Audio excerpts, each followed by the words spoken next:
Hi అండి, అందరికీ నమస్కారం.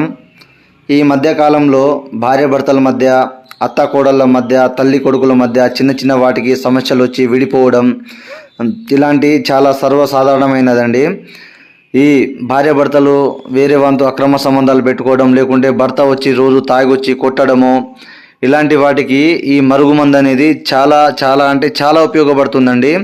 ఇది మేము మా పల్లెటూర్లలో స్వయంగా మేమే తయారు చేస్తాము. దీనివల్ల ఎలాంటి సైడ్ ఎఫెక్ట్స్ అనేవి ఉండవు. దీన్ని మేము 2 రకాలుగా తయారు చేస్తాము. ఒకటి పౌడరు, రెండోది పసరు. ఈ పౌడర్ అనేది అన్నంలలో కానీ, కర్రీస్లలో కానీ, జ్యూస్లలో కానీ దేంట్లో వేసినా ఎలాంటి మొండి వ్యక్తులైనా మనకు వశమైపోవాల్సిందే. రెండోది పసరు, బట్టలకు, చెప్పులకు, తలకు దేనికి పూసినా మనకు 100% తెలియని వ్యక్తి కూడా మనకు వశమైపోతారు ఈ మందు పెట్టడం వల్ల. ఇది కేవలం మంచి కోసం మాత్రమే ఉపయోగించండి.